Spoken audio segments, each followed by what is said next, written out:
queremos iniciar un tema que realmente la introducción la hicimos el domingo pasado, cuando hablábamos acerca de cuando Jesús fue llevado al desierto. Hoy el tema que vamos a hablar es una serie, vamos a ver si me funciona, perdón, está apagado, ahí está, que le hemos titulado Los peligros del desierto. Y es que en la Escritura hay un pasaje en particular donde el apóstol Pablo habla de esto, de 5 peligros que se enfrentan en el desierto. Ahora, cuando hablamos del desierto, sin duda lo hemos hablado muchas veces como un tiempo de prueba, un tiempo a veces de angustia, pero en este caso no es así. En este caso, el desierto, aquí en este pasaje que vamos a estudiar en 1 Corintios 10, habla de 5 condiciones o 5 situaciones que enfrentó Israel en aquella época cuando estuvo en el desierto, en su peregrinaje hacia la tierra prometida. Y Pablo trae eso hacia la iglesia y le hace esa advertencia a la iglesia para que esos 5 peligros que él ahí menciona es algo de lo cual la iglesia tiene que cuidarse. Es algo que mientras estamos de peregrinos y extranjeros aquí en esta tierra, nuestro corazón debe de cuidarse sobre ello. ¿De acuerdo? Entonces, esos 5 peligros son los que vamos a estudiar a partir de hoy hasta que terminemos. Bien, entonces cuando hablamos de los peligros del desierto, estamos hablando de los peligros en nuestra vida cristiana, en nuestra vida como hijos de Dios. Y son realidades que podemos enfrentar. Y hoy vamos a ver el primero de ellos. Y el subtítulo que le he puesto a este es El desprecio del milagro diario. ¿Sabe que usted vive un milagro a diario? A diario estamos experimentando un milagro. Y cuando ese milagro lo menospreciamos o lo despreciamos, caemos en este primer peligro. Entonces, yo quiero que me acompañe ahí con sus Biblias a 1 Corintios capítulo 10. 1 Corintios capítulo 10. Quiero recordarle, la iglesia de Corinto era una iglesia que se jactaba de muchas cosas. Se jactaba de super espiritualidad. Se jactaba de que todos hablaban en lenguas. Se jactaba de tantas cosas, pero en medio de esa congregación habían divisiones, disensiones. Habían pleitos, había incesto, había de todo ahí en esa iglesia súper espiritual. Y esa situación es precisamente uno de los peligros que tenemos que cuidar todos nosotros como hijos de Dios.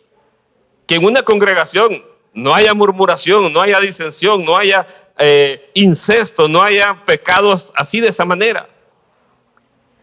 Y entonces, en 1 Corintios 10, versículo 11, vamos a ver, ahí está. Dice, presta atención a lo que dice el apóstol Pablo. Y estas cosas les acontecieron como ejemplo. Vea, es un ejemplo eso que le pasó a Israel. Y están escritas para amonestarnos a nosotros. O sea, eso que vivió Israel no solamente es para ellos, es para nosotros como iglesia. ¿Para qué? Para amonestarnos a nosotros, a quienes han alcanzado los fines de los siglos. Así que el que piensa estar firme, mire que no caiga. Ojo, los 5 peligros de los cuales el apóstol Pablo va a hablar, está diciendo, el que está firme, mire que no caiga.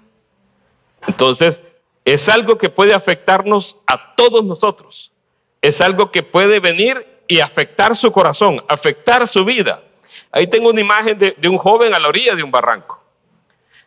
¿Cómo hace usted para evitar caerse en un barranco? Pues no camine por la orilla. ¿Por qué juega con fuego? ¿Por qué anda ahí corriendo riesgos innecesarios? ¿Para qué anda viviendo de esa manera? Ese joven ahí está jugando ahí con su vida. Entonces, el que cree que está firme piense, así que el que piensa estar firme mire que no caiga. Curiosamente, después del capítulo 10 de Corintios, de 1 Corintios, ¿qué sigue? Exactamente, 1 Corintios 11. Y ahí en 1 Corintios 11 hay una advertencia solemne y muy seria, amados hermanos. Hay una advertencia muy seria con respecto a la cena del Señor, que dice lo siguiente: por lo cual hay muchos enfermos y debilitados entre vosotros, y muchos duermen. ¿De quiénes está hablando? Está hablando de creyentes, de personas que cuando toman la cena del Señor no se examinan a sí mismos, permiten y viven en pecado permanente. Vea que aquí este pasaje dice que ese tipo de personas que participan así, hoy están enfermos algunos y otros hasta duermen. No está hablando de no creyentes, porque si hablara de no creyentes no dijera la palabra duermen. Está hablando de creyentes que están jugando con fuego y tarde o temprano ese fuego los va a quemar. Tarde o temprano, al andar jugando con el pecado, los va pasarles cuenta. Por eso es tan serio lo que vamos a ver hoy. Por eso es tan importante lo que vamos a ver hoy. Está hablando aún aquel que está muy firme, mire que no caiga. Aquel que se cree súper espiritual, mire que no caiga. Y por eso muchos hasta pueden dormir, muchos pueden perder su vida antes de tiempo. ¿Sabe? Hay una persona que a mí me asombra por el don que Dios le dio, pero me asombra más cómo lo desperdició: Sansón. Y lo hemos hablado tantas veces. El hombre más fuerte que ha existido. Otro ejemplo que es el hombre más sabio que ha existido y cómo se perdió: Salomón. ¿Cómo se perdió? Vea, el más sabio y el más fuerte cayeron. Entonces, el que crea estar firme, mire que no caiga. Hoy sí, vamos a iniciar entonces. Y vamos a iniciar ahí en 1 Corintios 10, versículo 1. Porque no quiero, hermanos, que ignoréis que nuestros padres todos estuvieron bajo la nube y todos pasaron el mar. Y todos en Moisés fueron bautizados en la nube y en el mar. ¿De qué está hablando acá? Está hablando cuando Israel fue sacado de esclavitud y fue llevado, con mano poderosa fue sacado de Egipto. Eran esclavos, eran ahí oprimidos, estaban ahí sufriendo. Y entonces, aquí Pablo le recuerda a la iglesia: no quiero, hermanos, que ignoren que nuestros padres, o sea, nuestros antepasados, todos estuvieron bajo la nube. Eso es, si usted recuerda, Dios los cuidaba con una nube, les daba calor con una columna de fuego, los sacó y los pasó a través del mar. O sea, hizo algo que humanamente es imposible. Él abrió el mar para que cruzara Israel y huyera de sus enemigos. Y desde esa vez, el enemigo, en este caso el rey de Egipto, ya no tenía potestad sobre ellos. ¿Sabe? De esa manera la iglesia ha sido sacada con mano poderosa. Nos pasó del reino de las tinieblas al reino de la luz. Nos sacó de la potestad de que tenía Satanás sobre nosotros al reino de su amado Hijo. ¿Y cómo lo hizo? Con mano poderosa. Mire, eso de abrir el mar ha de haber sido maravilloso haberlo visto. Y este pueblo de Israel lo vio. Imagínese usted enfrente del lago de Jehová y que el lago de Jehová se abriera así a la mitad. Eso sería algo espectacular, algo grandioso. Pero ¿sabe? Los milagros no salvan a nadie. El que usted vea un milagro así no lo va a hacer cristiano. Porque Dios puede venir y restaurar su vida, restaurar, darle sanidad a usted, pero si usted no le rinde su corazón a Jesús, usted sigue en sus mismos pecados. Y por emoción puede seguir al Señor. Así como aquellos que vieron el milagro de los panes y los peces, recibieron el milagro, pero buscaron a Jesús. ¿Por qué? Porque les daba comida. No por quién es Él. Él es el Señor, el Rey de Reyes, el que viene a gobernar este mundo. Entonces, esta generación vio este gran milagro y aún así cayó. Entonces, ven acá, dice: nuestros padres estuvieron bajo la nube y todos pasaron el mar. Y todos en Moisés fueron bautizados en la nube y en el mar. O sea, todos vivieron esas grandes experiencias que Dios les dio. Veían la nube que los protegía, que los guardaba, que les guiaba. Veían la columna de fuego, veían el mar abrirse. Vieron cómo Dios trajo las plagas sobre Egipto y los sacó de ahí. Hoy, amados hermanos, nosotros vemos un milagro muchísimo mayor que ese. Y es que Cristo Jesús murió y resucitó y dio su vida y ahora mora en cada uno de nuestros corazones. Entonces,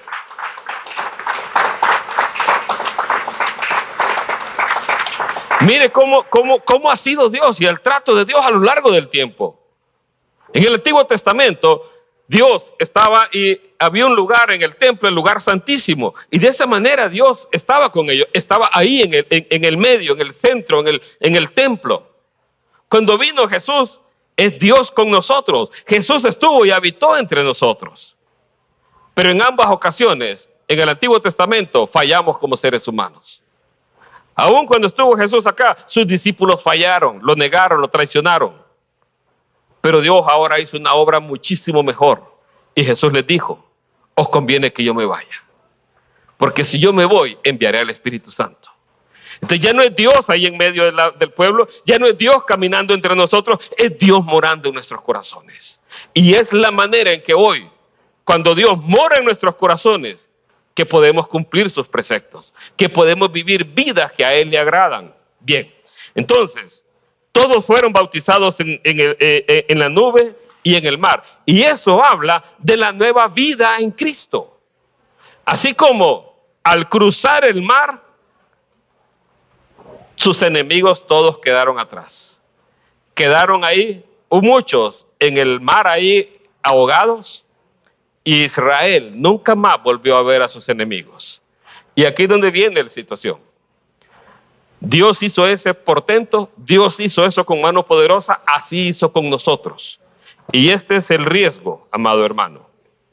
Hoy va a haber un tipo de oración que Dios responde y hay que tener cuidado. 1 Corintios 10:3 dice lo siguiente. Todos comieron el mismo alimento espiritual y todos bebieron la misma bebida espiritual, porque bebían de la roca espiritual que los seguía y la roca era Cristo. Vea cómo lo presenta aquí el apóstol Pablo.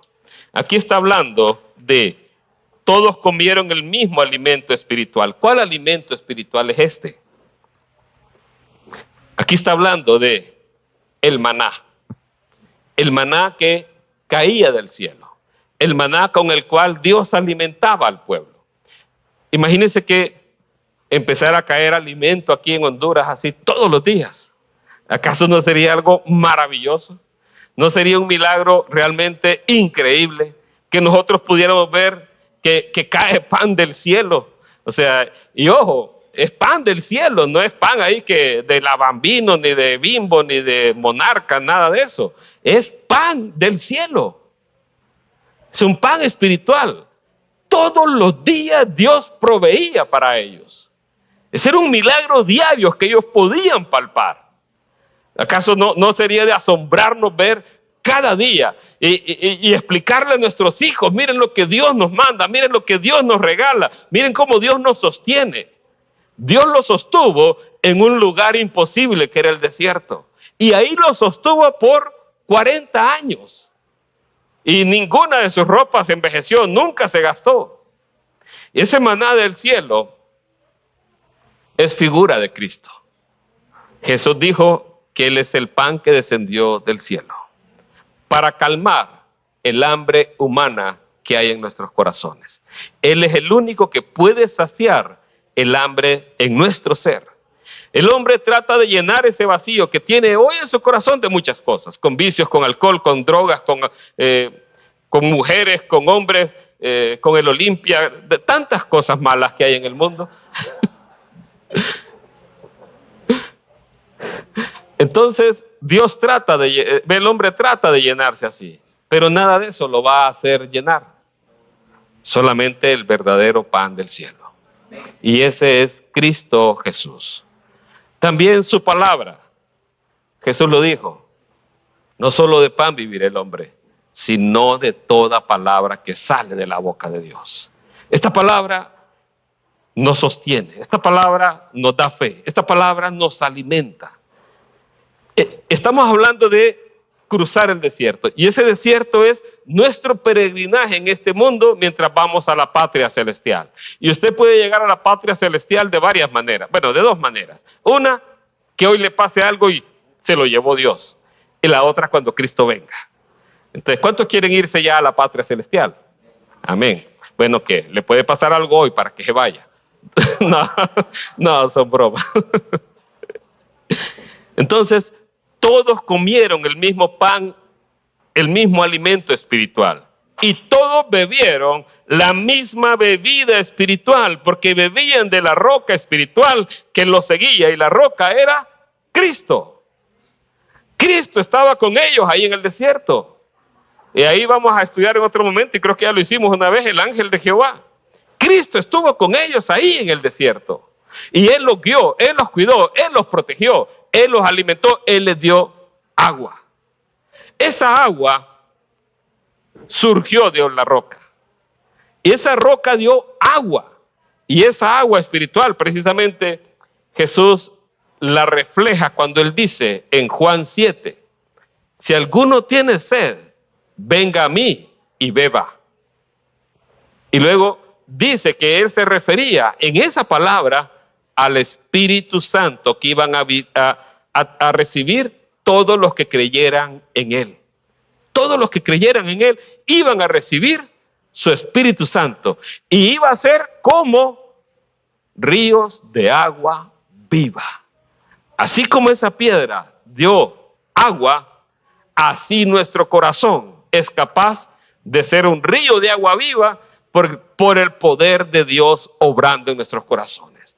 En aquel desierto, Dios les dio agua, Dios les dio pan, y así lo sostuvo a ellos. Entonces, ¿cuál es el problema? El problema empieza a manifestarse en el versículo 5. Y el versículo 5 dice lo siguiente. Vamos a ver, creo que se trabó, ahí está. Vea cómo lo presenta. Pero de los más de ellos, es decir, de la mayoría, eso es lo que dice ahí, de la mayoría de ellos no se agradó Dios. Ojo, hermano, estamos hablando, salieron de Egipto, fueron libres de la esclavitud, fueron libres de donde habían salido, pero de la mayoría de ellos no se agradó Dios, por lo cual quedaron postrados en el desierto, quedaron ahí, no llegaron a la tierra prometida, quedaron postrados en el camino, quedaron postrados en el desierto. Mas estas cosas sucedieron como ejemplo para nosotros. Lo vuelve a repetir el apóstol Pablo, lo repite y lo recalca. Sucedieron como ejemplo para nosotros, para que no codiciemos cosas malas como ellos codiciaron. Y este es el primer problema, la codicia. Ellos codiciaron cosas malas, y al volverse su corazón codicioso, por eso quedaron postrados en el desierto. El primer peligro al cual apunta el apóstol Pablo en esta serie de 5 problemas es la codicia. Y cuando veamos cuál codicia fue, va a decir usted, esa codicia que ellos tuvieron fue una codicia pecaminosa, una codicia terrible, una codicia que realmente muestra cuánto la gente ama al mundo y desprecia a Dios. Ellos experimentaban un milagro diario, y ese milagro diario lo despreciaron. Despreciaron el maná que caía del cielo. Despreciaban la nueva vida que Dios les había dado. Diariamente vivían un milagro y lo menospreciaron. Hoy yo quiero que nosotros tengamos y aprendamos a vivir una vida agradecida. Una vida de contentamiento. Una vida con lo que Dios nos ha dado. ¿Sabe? Siempre me gusta acá, cuando suceden cosas así a nivel de la congregación física, recordar lo que Dios nos da. Y como hemos hablado varias veces, empezamos ahí por donde está David y los chicos, empezamos ahí la primera reunión abajo de ese árbol. Y Dios fue proveyendo primero una carpa. Y por esa carpa dábamos gracias. Luego cuando hicimos una parte del techo, dábamos gracias. Cuando alguien dijo, hagamos los baños, dábamos muchísimas gracias porque ya habían baños. Y cuando poníamos un foco, cuando hacíamos cada cosita que Dios va dando, seamos agradecidos. Sin duda, no hay alfombras acá. Y no sé si algún día van a ver, no es el objetivo.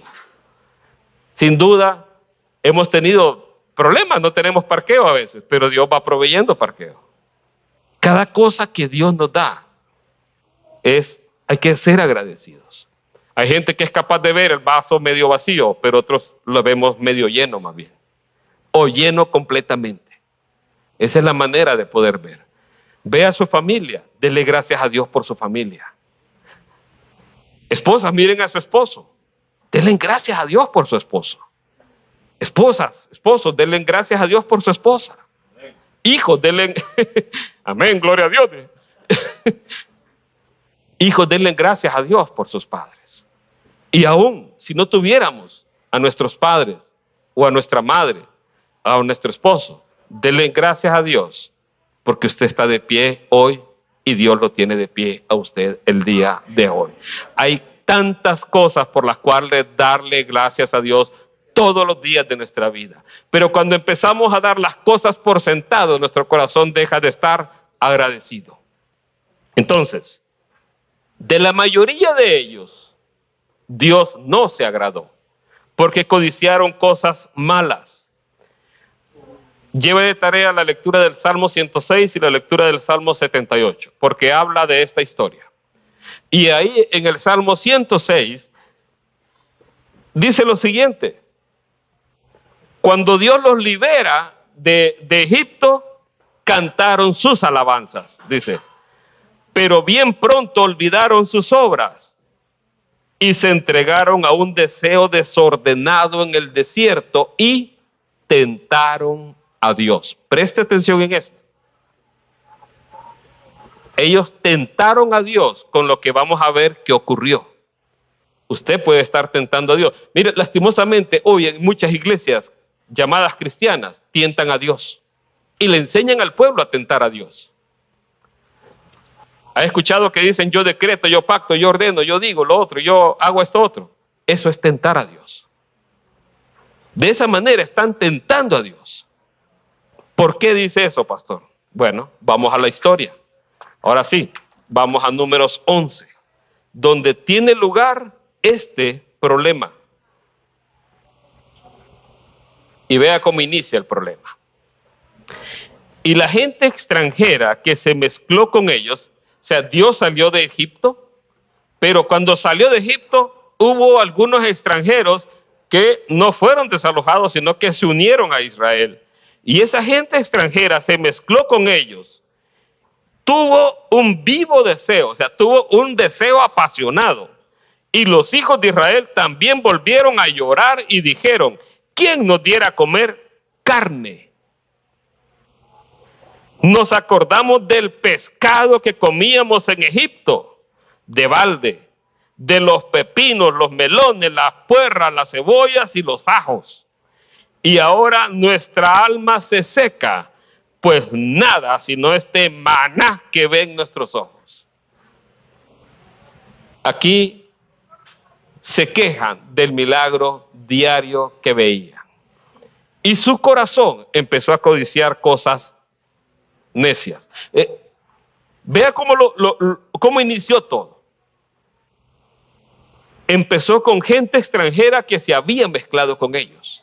Esta gente extranjera sin duda no vieron los portentos que había hecho Dios allá en Egipto, porque era gente ahí de la nación. Pero ellos empezaron a quejar. Y al empezarse a quejar, hicieron que los hijos de Israel también se quejaran. Y aquí ponen como que vivían en Egipto felices y contentos. Allá teníamos todo, teníamos pescado, teníamos pepinos, melones, puerras, cebollas y ajos. Allá teníamos de todo, pero se les olvida la esclavitud bajo la cual vivían. Y aquí no solamente codician, sino que desprecian lo que Dios les da.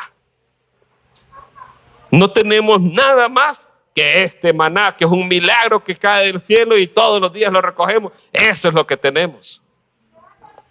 Hay gente que dice, nadie está conmigo, solo Dios. ¿Ha escuchado eso? Solo Dios. ¿Y qué más quiere? ¿Y qué más quiere? Si Dios es con usted, usted y Dios son mayoría, pues.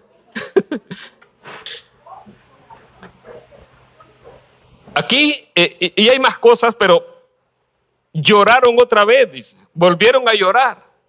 Se pusieron ahí, frente a sus tiendas, a clamar, a llorar, a estar ahí rasgando sus vestiduras delante de su tienda, a clamarle a Dios, a reclamarle a Dios.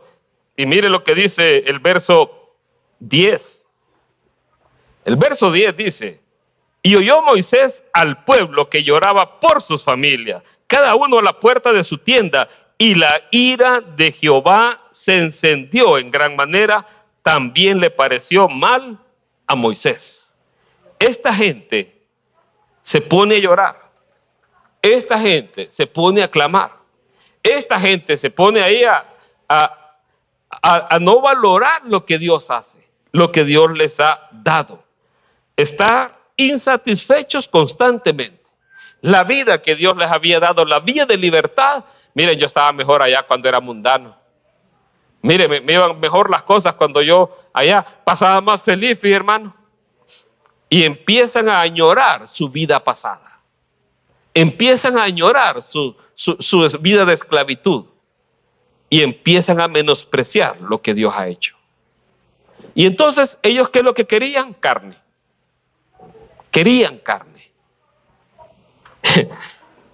Y empiezan a clamar a Dios. Ojo, y aquí es donde viene la oración necia. Dios, yo quiero esto. Dios, yo quiero lo otro. Dios, yo quiero aquí, yo quiero allá.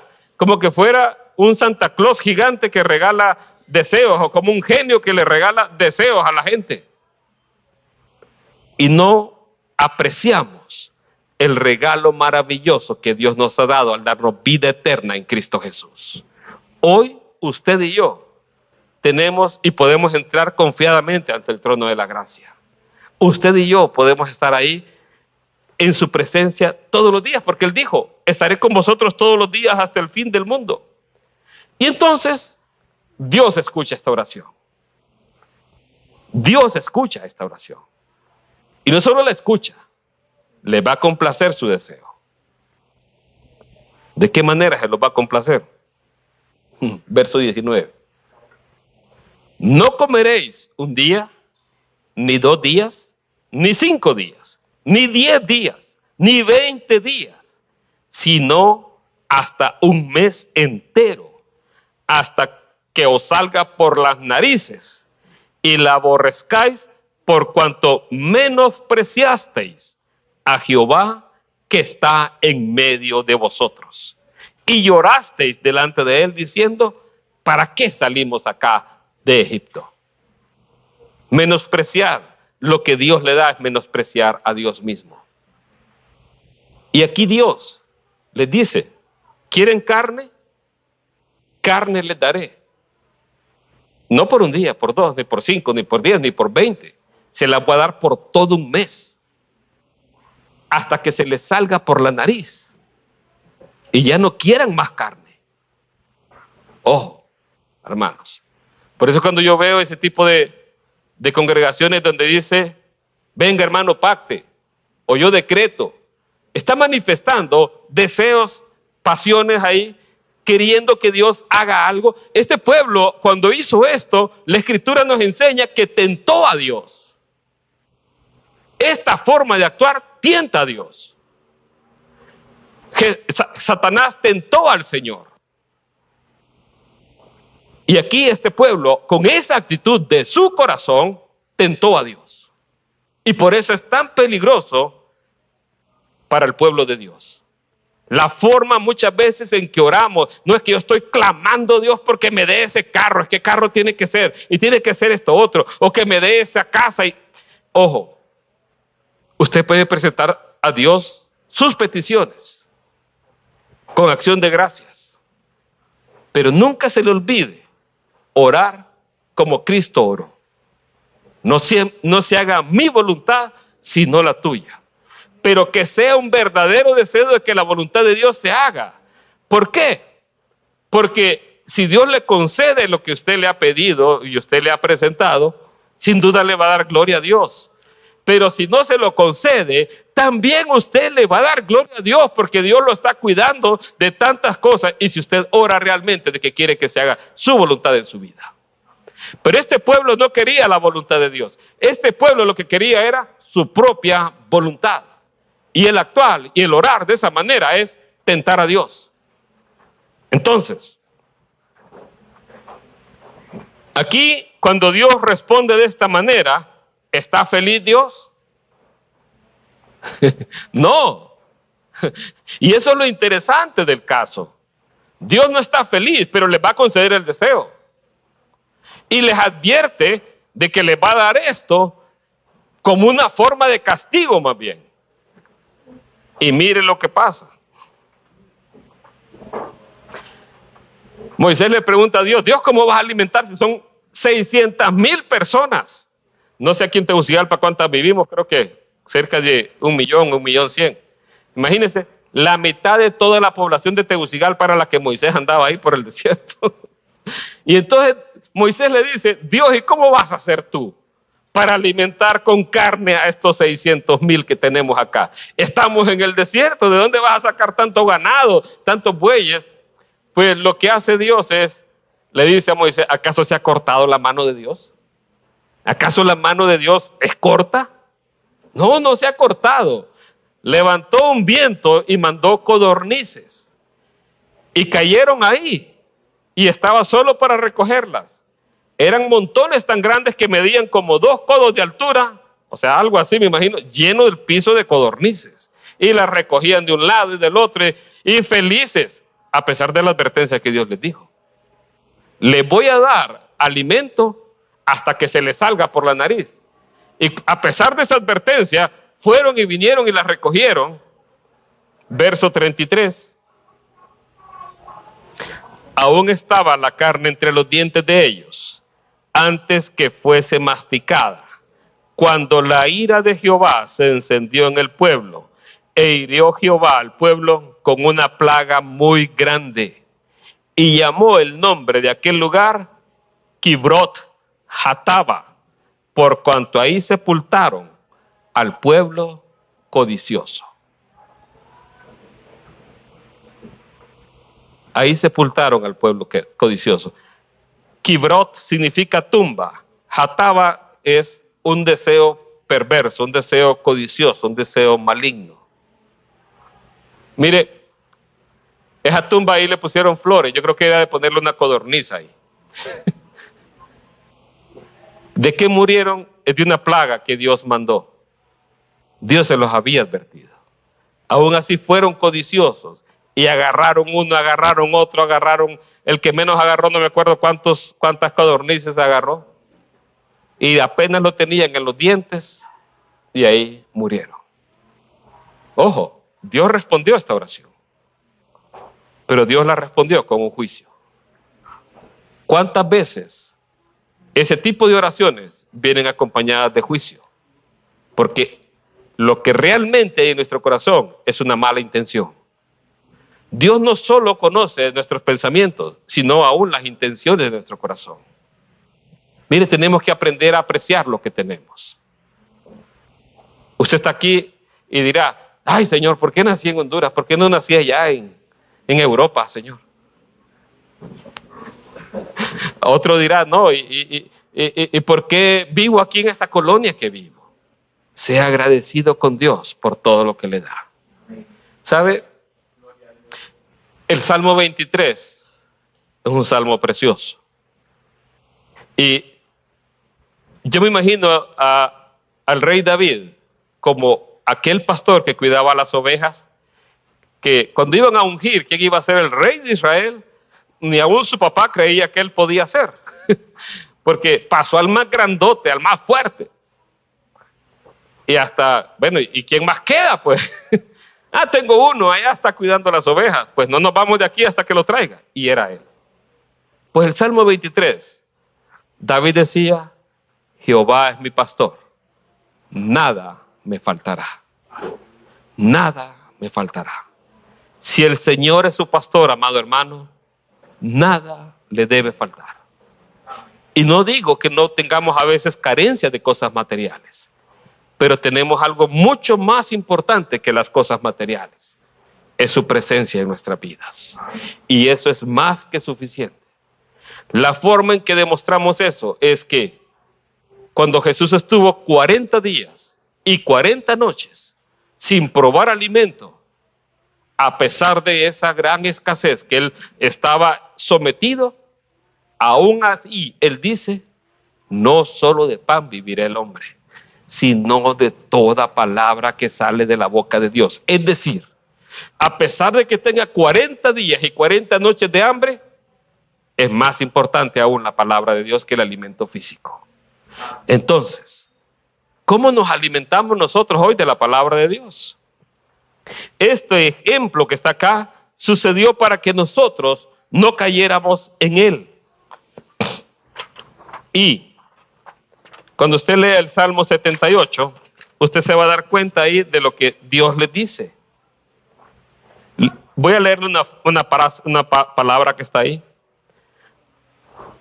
Esta historia nos enseña, dice el verso 7, a fin de que pongan en Dios su confianza y no se olviden de las obras de Dios, que guarden sus mandamientos y no sean como sus padres, generación contumaz y rebelde, generación que no dispuso su corazón ni fue fiel para con Dios su espíritu.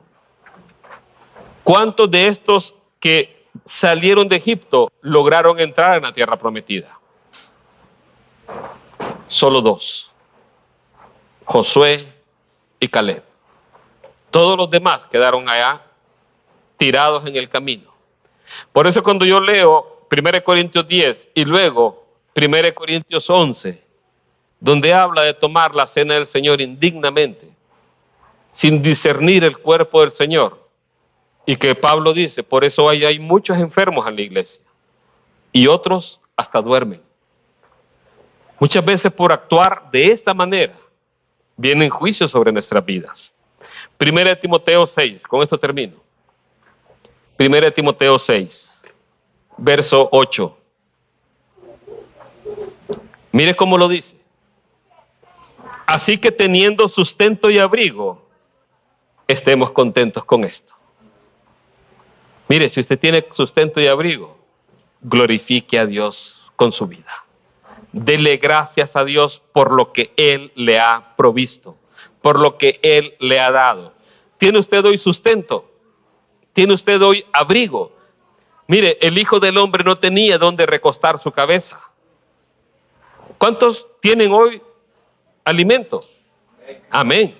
¿Cuántos hoy tienen techo? Bueno, tiene razones más que suficientes para darle honra, gloria y honor al Rey de Reyes y Señor de Señores. Tiene más que suficiente. Y vivir así una vida agradecida siempre. Pero cuando usted empieza a ver que el pasto del otro rebaño es mejor que el mío, y Señor, dame más, y quiero más, y voy a pactar, Dios, para que tú me des más. Y empieza así, empieza con cuestiones necias en su corazón. Sigamos leyendo ahí 1 Timoteo 6:9. Porque los que quieren enriquecerse caen en tentación. ¿Cuál es el propósito de su vida? ¿Quiere usted enriquecerse?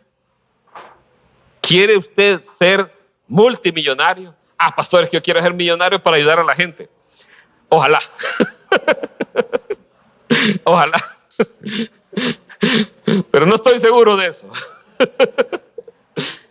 Porque los que quieren enriquecerse caen en tentación. Ojo. Si su propósito en la vida es querer enriquecerse, usted va a caer en tentación. No lo digo yo, lo dice la palabra de Dios. Es que yo quiero ser famoso, pastor. Yo quiero tener muchos likes, quiero tener muchos fans. Entonces, va a caer en tentación. Caen en tentación y lazo sea, algo que lo va a atrapar, algo que va a capturar su corazón, algo que a usted lo va a ir mantener atado. Ojo, Egipto había quedado atrás, pero ahora queremos volver a Egipto. Caen en tentación y en muchas cosas, y en muchas codicias necias y dañosas. Caen en codicias necias y dañosas, que hunden a los hombres en destrucción y perdición. Porque raíz de todos los males es el amor al dinero, el cual codiciando algunos se extraviaron de la fe y fueron traspasados de muchos dolores. El cual codiciando muchos se extraviaron de la fe y fueron traspasados de muchos dolores.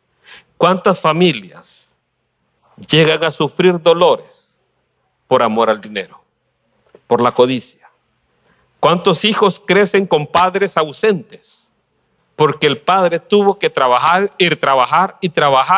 y nunca dejó de trabajar.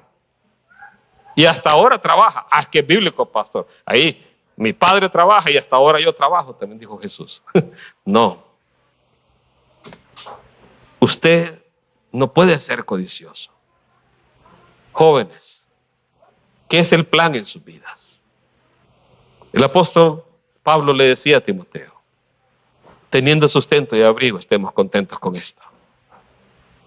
Si Dios le da más, entonces úselo para su honra, para su gloria. ¿Sabe? A veces Dios no nos da porque no sabemos administrarlo. Al que mucho se le dio, al que mucho se le da y lo administra bien, entonces sobre mucho lo pondrá. Siervo fiel y prudente. Cuando usted administra bien lo que Dios le da, Dios le va a dar más. Pero nosotros no somos como los gentiles que andan tras de esas cosas.